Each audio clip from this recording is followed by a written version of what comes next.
As a brand identity designer and typographer, I've been using the iPad ever since the first generation. I used to draw on the iPad even before Apple Pencil existed. I distinctly remember the iPad Pro's announcement in September 2015, over 10 years ago now. As someone who was drawing all day, every day, it was a tool I needed to use to take my creative workflow and my lettering to the next level. Fast forward 10 years, Apple has released the iPad Pro with M5. This thing's a beast. But what makes this different to other iPads? Is the M5 that much better than the M4? And probably the biggest question, how has the iPad evolved to make it an all-in-one creative powerhouse? Well, today I'm going to show you how I use the M5, iPad Pro, Apple Pencil, and Magic Keyboard to accelerate my creative workflow in brand identity design, and how recent updates to iPadOS has made it so I can do more in less time, but with a few caveats. So what's new and different with the iPad M5? Well, not much from the outside. It's basically identical as last year's M4 iPad Pro, but the main difference is the power.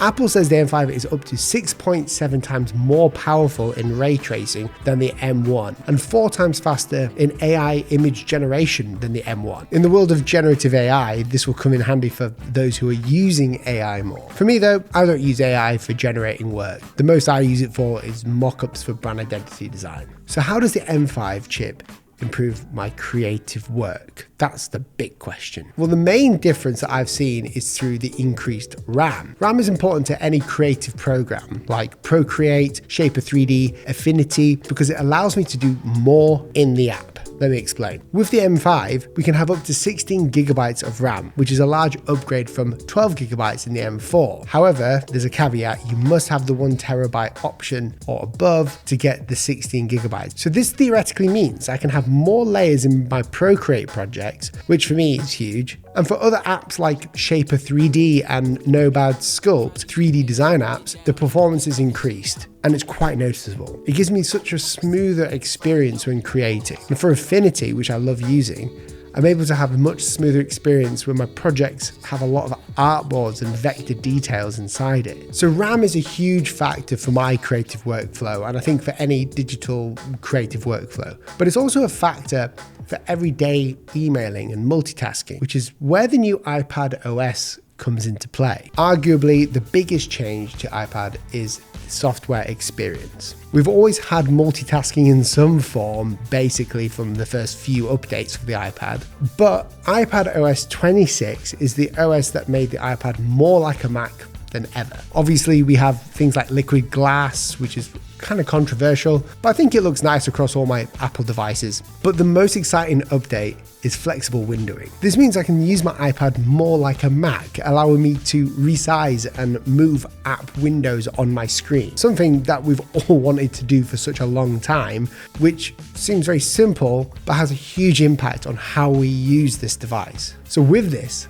I'm able to have multiple apps in Windows at once. I normally like to have the News app and Safari up at the same time so I can seamlessly switch between searching the internet and reading the news. But here's the kicker. I'm also able to use multiple creative apps at once, and I was really shocked at this. I'm able to draw on Procreate with all the layers possible, whilst also designing in Shaper 3D at the same time in a different window, as well as having Affinity running and designing in Affinity, as well as using Nomad Sculpt on something this thin. That's wild. Now, this video is sponsored by FreshBooks. Are you constantly chasing late payments, wrestling with clunky spreadsheets and trying to figure out which invoices have been paid? That used to be me. Well, there's a way to simplify your finances faster than you can say past due invoice. That's where FreshBooks comes in. It's an accounting and invoicing software that makes the hard parts of running your own business easy. Whether you're a freelancer or a small business with employees or contractors, FreshBooks gives you all the tools you need to manage your finances in one place.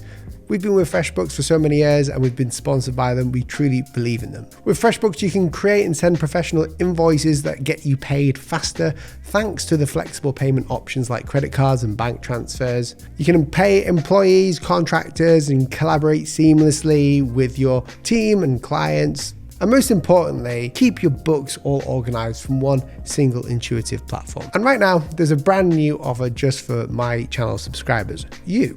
So head over to freshbooks.com/Will Patterson to unlock your exclusive offer now. The link is in the description and the QR code is on the screen. Now, when Apple sent me the iPad to have a play with it, I have to send it back. They also sent me the Apple Pencil Pro, which I already have with my M4 that I bought with my own money, and the Magic Keyboard. I always use the Apple Pencil for my work, but I've never used the Magic Keyboard. It's never been an accessory that I would use for my creative process. And I was kind of right, kind of. I gave the Magic Keyboard case a go, and I found myself using it more than I thought I would. In fact, in the mornings, I would find myself using it to respond to emails in Superhuman. I'd also find myself using it to write notes in Obsidian and mood board for client projects when I didn't want to be on my MacBook Pro. It seemed natural, or more natural, more like a MacBook for general working, like emailing or administrative things. Long story short, I'm quite sold on the Magic Keyboard.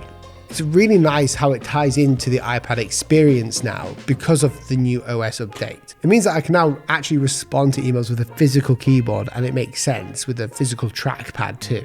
And moving from app to app seamlessly with the new resizing windows is really nice. So as a designer's review of an iPad Pro M5, this is the most capable iPad Apple has ever made, there's no doubt about that. But not because it looks different, it doesn't, but because it finally feels like the hardware and the software and apps are all moving in the same direction in power for creativity. The M5 gives you the headroom, it has more RAM, smoother performance and fewer limits in the apps that actually matter if you're a creative. iPadOS 26 is what unlocks the power properly. Flexible windowing, better multitasking, and much more fluid workflows mean I can genuinely do on the iPad more than I could ever do before, and do it even faster. Add the Apple Pencil Pro and you've got one of the best sketching and ideation tools available, full stop. Add the Magic Keyboard and suddenly the iPad becomes genuinely a versatile device for emails, notes, research, client work alongside creative stuff. Is it perfect?